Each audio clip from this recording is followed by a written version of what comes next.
talking to Waldorf Nation, Jeff Waldorf, I guess his name, around the nation, catching up on him. He spoke about, he was speaking about how, fascism, and this is the furthest extent of capitalism, furthest extent of conservatism, you keep moving the country right.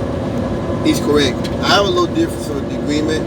I think that we're living in a world of diminishing returns, which means less oil, less everything that you once had. And I think that what fascism is really is when capitalism begins to break down. What do I mean by that? I mean that the things you could buy with $1 20 years ago, you can't buy. That's the breakdown of capitalism, is that the money's worth less, but at the same time, you had no moving wages. I've seen that with truck drivers. So people are frustrated and they're angry, and Trump gave them something, this idea of going back to another era. But that's not possible. They want to go back to the 50s. That's not possible, because there's a couple of things. A, the world situation has moved beyond the 50s. The world situation is somewhere else. You don't have that same world. And in a reasonable society, people would understand that and they would accept that. Looking at the past and dwelling in it it's not healthy. Second of all, a lot of the Make America Great stuff is about ignorance, because there's a lot of technologies that they used back in the day that are very unhealthy. And we know that. Asbestos, DDT, there's a lot of things. The stuff in the cigarette smoke, pollution. Back in the day, they used to use lead in the gasoline. So when you talk about going back, first of all, when was America great for black people, or any of that? But even if you want to forget about the pseudo hidden racism, that era was not particularly healthy for the working man, and we didn't know that then. The rich did. But we didn't know about asbestos back in the 50s. We didn't know about this stuff, lead in the gasoline. They was making lead in the gasoline, make people go mad. It went insane. We didn't know that. So when you say you want to go back to that era, you are kind of implying a certain scientific ignorance, a certain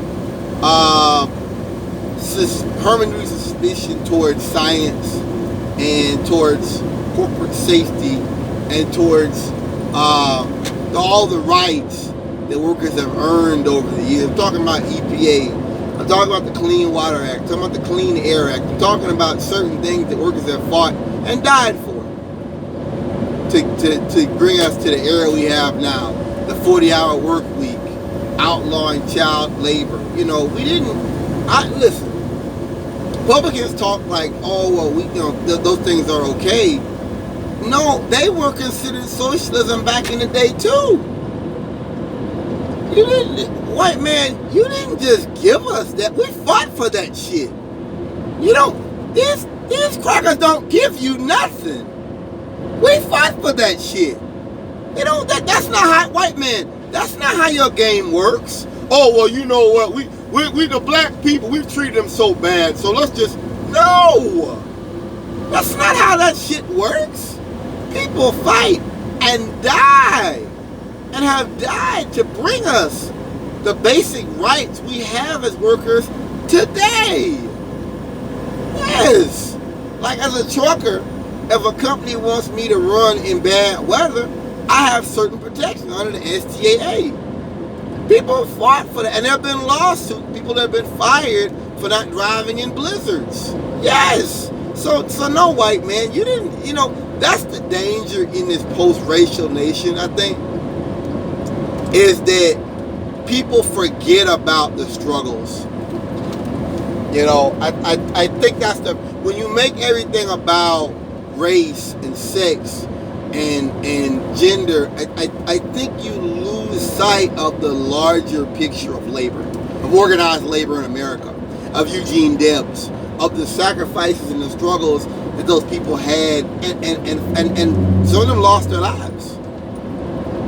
And a lot of them didn't want America to go communist, and they were murdered anyway. And it gets me that you had people who realized that if we don't do stuff that's working man and prevent, alter the racist stuff, then black people and working people will go towards communism. And it's kind of like they were killed.